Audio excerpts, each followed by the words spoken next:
আসসালামু আলাইকুম। সকাল ৯টা বেজে ৩০ মিনিট। আজ সোমবার।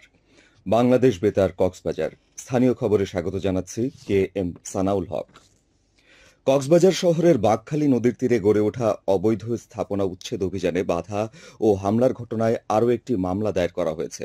এ নিয়ে উচ্ছেদ অভিযানকে কেন্দ্র করে ৩টি মামলায় ১,৬৫০ জনকে আসামি করা হয়েছে। রোববার দুপুরে বিআইডব্লিউটিএ কর্তৃপক্ষের পক্ষে পোর্ট কর্মকর্তা মোহাম্মদ ওয়াকিল আওয়ামী লীগ ও ছাত্রদল নেতাসহ ২৯ জনের বিরুদ্ধে মামলা করেন। এছাড়া অজ্ঞাত পরিচয়ে আসামি করা হয়েছে আরও ১,০০০ জনকে। এ তথ্য নিশ্চিত করেন কক্সবাজার সদর থানার ভারপ্রাপ্ত কর্মকর্তা মোহাম্মদ ইলিয়াস খান। এর আগে আইন শৃঙ্খলা রক্ষাকারী বাহিনীর সদস্যদের উপর হামলা এবং উচ্ছেদ অভিযানে বাধা দেওয়ার ঘটনায় গত ২ ও ৩ সেপ্টেম্বর ৬ শতাধিক মানুষকে আসামি করে দুটি মামলা করা হয়। কক্সবাজার সমুদ্র সৈকতে গোসলে নেমে ভেসে গিয়ে আহনাফ নামের এক পর্যটক নিখোঁজ হয়েছে। একই সঙ্গে ভেসে যাওয়া আরও দুজনকে জীবিত উদ্ধার করেছে লাইফগার্ডের সদস্যরা। গতকাল বিকেলে সৈকতের লাবণী পয়েন্টে এই ঘটনা ঘটে। জেলা প্রশাসনের পর্যটন সেলের দায়িত্বে থাকা সহকারী কমিশনার মোহাম্মদ আজিম খান এ তথ্য জানান। ৩ পর্যটক নিখোঁজ হওয়ার খবর পাওয়ার পর তাৎক্ষণিক রেস্কিউ বোটের সহযোগিতায় ২ জনকে জীবিত উদ্ধারের কথা জানান সি সেফ লাইফগার্ডের কর্মকর্তা ইমতিয়াজ আহমেদ। তবে একজনকে রাত ১১টা পর্যন্ত উদ্ধার করতে পারেনি বলেও জানান তিনি। আহনাফকে উদ্ধারে জেলা প্রশাসন, ফায়ার সার্ভিস ও লাইফগার্ড যৌথভাবে নাজিরাটেক সহ বিভিন্ন পয়েন্টে তল্লাশি চালাচ্ছে বলে জানায় জেলা প্রশাসনের পর্যটন সেলের দায়িত্বপ্রাপ্ত ম্যাজিস্ট্রেট। মহেশখালীর মাতারবাড়ি ইউনিয়ন পরিষদের চেয়ারম্যান ও ইউনিয়ন আওয়ামী লীগের সাধারণ সম্পাদক এস এম আবু হায়দারকে গ্রেফতার করেছে পুলিশ। গতকাল দুপুরে ইউনিয়নের ৬ নম্বর ওয়ার্ড থেকে তাকে আটক করা হয়। থানার ভারপ্রাপ্ত কর্মকর্তা মঞ্জুরুল হক আটকের বিষয়টি নিশ্চিত করে জানান, তার বিরুদ্ধে জুলাই গণঅভ্যুত্থানে ছাত্র জনতার উপর হামলার অভিযোগ সহ থানায় ৩টি মামলা রয়েছে।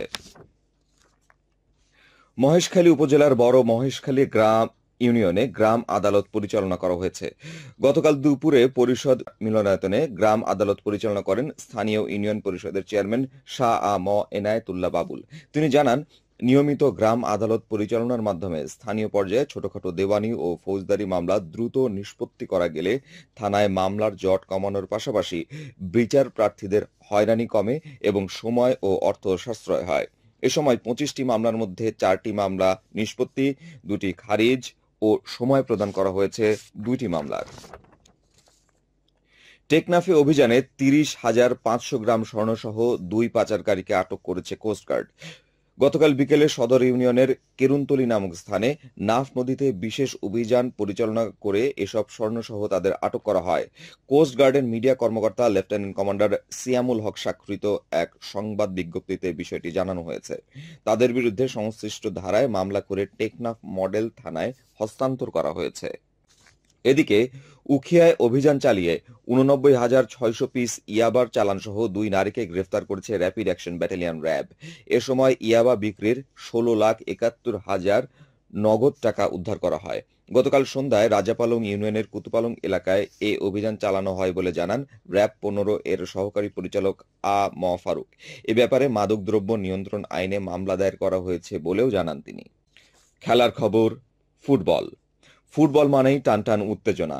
ফুটবল লড়াই ভক্তদের সবসময় বাড়তি আনন্দ দেয়। গতকাল তেমনি একটি প্রতিদ্বন্দ্বিতাপূর্ণ ম্যাচ উপভোগ করেছে কক্সবাজার জেলাবাসী। জেলা প্রশাসক গোল্ড কাপ ফুটবল টুর্নামেন্টের সর্বশেষ সেমিফাইনালে শক্তিশালী উখিয়া উপজেলার মুখোমুখি হয় সীমান্ত উপজেলা টেকনাফ। দু দলের মধ্যকার হাড্ডাহাড্ডি লড়াই শেষে অধিনায়ক জাহাঙ্গীরের নৈপুণ্যে দ্বিতীয়বারের মতো ফাইনাল নিশ্চিত করে টেকনাফ। এতে করে টুর্নামেন্টে ফাইনালে যাওয়া হল না টপ ফেভারিট উখিয়ার। সেমিফাইনালে টেকনাফের কাছে ১-০ গোলে হোঁচট খেয়ে বিদায় নিতে হলো তাদের। প্রথমার্ধে জাতীয় তারকা শাহেদ, ইফতি, শেখ আহমদ ও জাহাঙ্গীররা আক্রমণাত্মকভাবে খেললেও উভয় দলই গোল করতে ব্যর্থ হয়। দ্বিতীয়ার্ধের শুরুতেই গোল হজম করে তা শোধ করতে উখিয়া কয়েকটি পরিকল্পিত আক্রমণে যায়, কিন্তু তাদের সেই চেষ্টা সফলতার মুখ দেখেনি। শেষ পর্যন্ত একটি গোল নিয়েই জয়োৎসবে মেতে ওঠে টেকনাফের হাজারো সমর্থক। ম্যাচ সেরা হয়েছেন টেকনাফের ইফতি। আজ বিকেল ৩টায় ফাইনালে টেকনাফের মুখোমুখি হবে শক্তিশালী রামু উপজেলা ফুটবল দল। আবহাওয়া। এখন জানিয়ে দিচ্ছি বাঁকখালী নদীর মোহনা ও সংলগ্ন এলাকার সামুদ্রিক জোয়ার ভাটার সময়সূচি। আজ ভাটা শুরু হবে সকাল 10টা 46 মিনিটে, চলবে বিকেল 5টা 31 মিনিট পর্যন্ত। খবর শেষ হলো। আমাদের পরবর্তী খবর প্রচারিত হবে আজ দুপুর 2টা বেজে 30 মিনিটে।